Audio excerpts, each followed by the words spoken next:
How's it going, guys? So for this video, I thought that we could talk about my 5 favorite bands. So I want to start this off by saying I'm not making the claim that these bands are the best bands in the world or anything like that. I'm just saying that they are my personal 5 favorite artists. So when I was making this list, I was pretty sure on 4 of them, but I think top 5 makes a little bit more sense. So there's a number of bands that could have been in the 5th slot, but the one I picked for this video was Ozzy Osbourne, both in his solo career and in Black Sabbath. And Ozzy is obviously one of the first people you think of when you think hard rock or heavy metal. He's been active for over 50 years at this point, and because of this, maybe not surprisingly, he has an incredibly expansive discography. Between his solo albums and the albums he was on with Black Sabbath, he has 21 studio albums to his name, which is a lot by any metric, and he's got a ton of great stuff in his back catalog. He has some of the biggest rock and metal hits ever. Now obviously a lot of those came in the 70s and 80s, but he has been putting out some really good stuff as of late. His reunion album with Black Sabbath that they did in 2013, which is titled aptly 13, was really good. And his album that he just made, Ordinary Man, has some really great stuff on it. It kind of harkens back to the 80s a little bit, especially with songs like All My Life and the title track Ordinary Man, which is kind of like a classic 80s rock ballad. And for each of these artists, I picked 3 songs to play to kind of demonstrate their typical sound. I'm sure most of you have heard most, if not all of these, because I picked some of their bigger songs. And for Ozzy, I did Crazy Train, which has one of the most iconic riffs ever. It's one of the first riffs you ever learn as a guitarist. I did the refrain to I Just Want You, which was off of Osmosis. It was a little bit later album, but I think it was a good showcase of what he was able to do a little bit farther outside of his prime years. And then I also did the refrain to All My Life, which is off of Ordinary Man. I think this is one of the best songs to exemplify just how much he reclaimed his classic sound on this new album.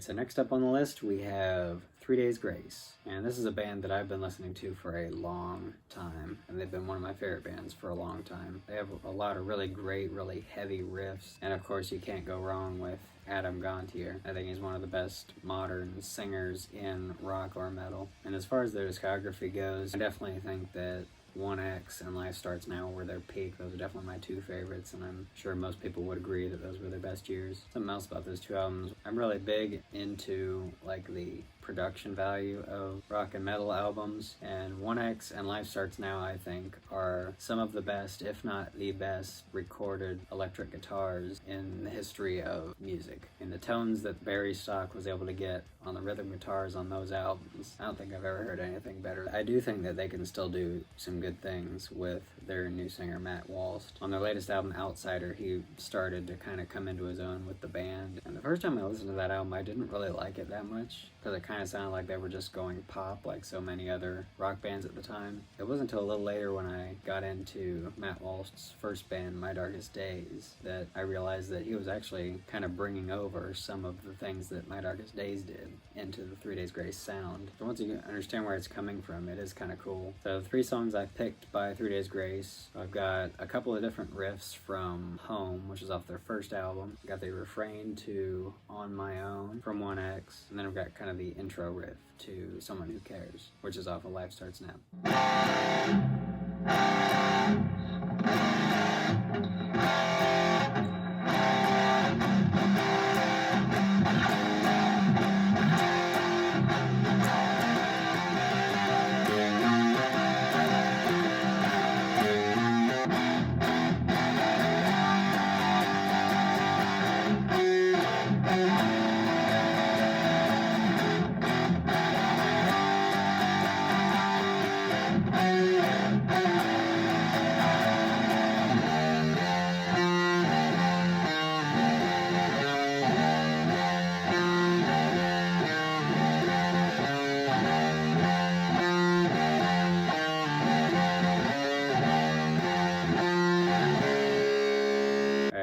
top 3 now, so these are the big boys. And this next one will definitely be no surprise to anybody on this channel, and that's because it's Five Finger Death Punch. And they're probably one of the best examples of a band integrating aggression and really heavy aspects of different genres of metal and packaging it in a way that can almost be considered mainstream, really. And I think that's one of the reasons they're so big and why so many people like them. They're also one of those bands that has a very unique sound. Like, you'll never mistake a Five Finger Death Punch song for being by anybody else. And they're also a great band when it comes to covers. And their versions of Bad Company and Gone Away are some of the most well-known songs by the band, because they do something really great when they cover a song. They kind of rework it and make it fit their own style. So if you didn't know it was by anybody else, you would never be able to tell by listening to the song. And kind of like 3 Days Grace, they did a lot of their best work at the start of their careers. The Way of the Fist, War's the Answer, and American Capitalist. Actually, Wrong Side of Heaven Part 1 is pretty good too. But I will say that the new album, F8, really seems like a return to the roots kind of thing for them. I mean, the guitar parts are more varied, the lyrics are better, and it's got a pretty good mix. It's got slower songs on it, it's got really heavy stuff on it too. Like Bottom of the Top and This Is War could very easily fit in on an earlier, heavier album. So I was pretty happy with the release. Their lead guitarist, Jason Hook, is really out there doing work and saving guitar solos in the modern era. Not a lot of newer bands like to do them, but he does some great ones. And the 3 songs I've picked from them are a couple riffs from The Bleeding, which is my favorite song off of my favorite album, The Way of the Fist. The verse to American Capitalist, because I think that's a pretty cool riff too. And then get some a little bit newer in there. I did the main riff to Wash It All Away.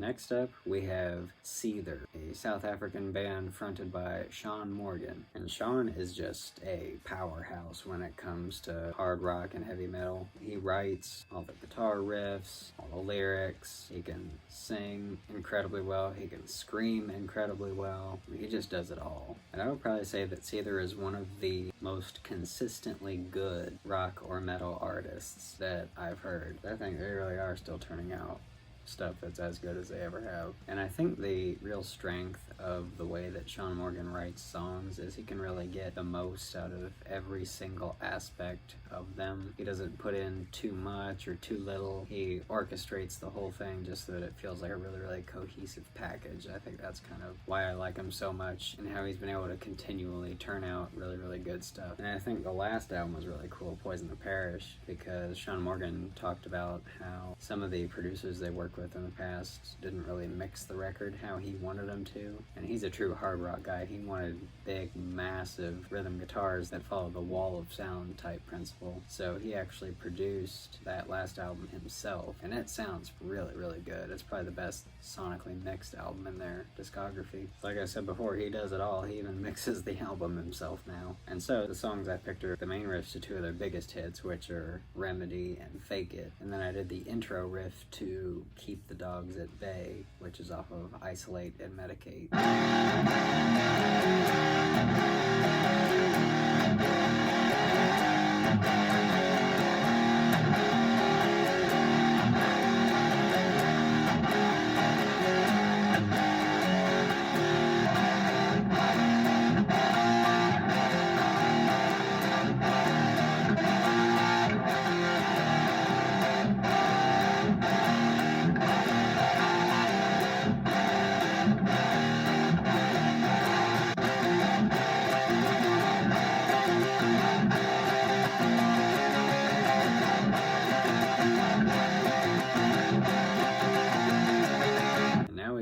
To number 1, which which if you've seen a previous video of mine, you'll see hanging all around the room I'm in right now is the entire studio album discography of Metallica. And I could make a whole video just on Metallica, but I'll keep it brief for the sake of this one. I mean, James Hetfield is kind of my inspiration at this point. I'm kind of like him when it comes to playing guitar. I really just like writing riffs on a cranked up distorted amplifier. And I do like soloing. I mean, I'm sure most guitarists do, but if I had the choice, I think I'd rather be riffing than soloing, and I think that that's kind of the philosophy that he follows. Besides, he's got to leave something for Kirk to do, right? I think the one thing about Metallica that kind of stands out, and there are other people that'll argue so-and-so has a better lead guitarist, so-and-so has a better drummer. They'll pick apart the individual elements and say that somebody else does it better, but when you look at them as a whole, that's kind of the magic of the band. It's all of the elements that work together. They just write really good stuff and they have the right energy. And Metallica really is a great band to be a fan of because they do a lot of fan interaction type stuff. They made a behind the scenes video for the making of every song off of their new album. They upload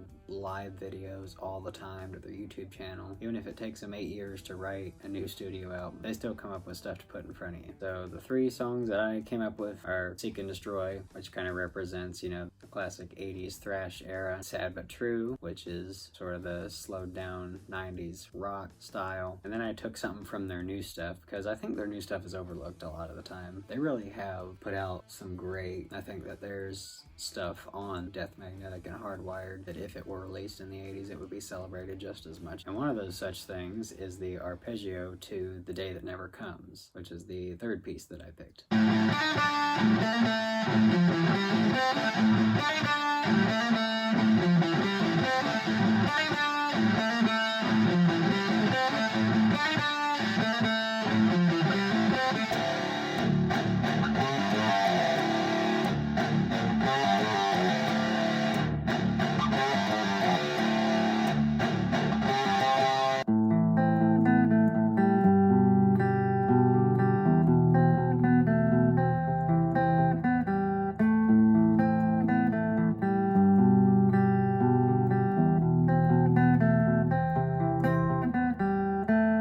So, those are my 5 favorite bands of all time. Hopefully you found that interesting. Thanks for watching, and have a great day.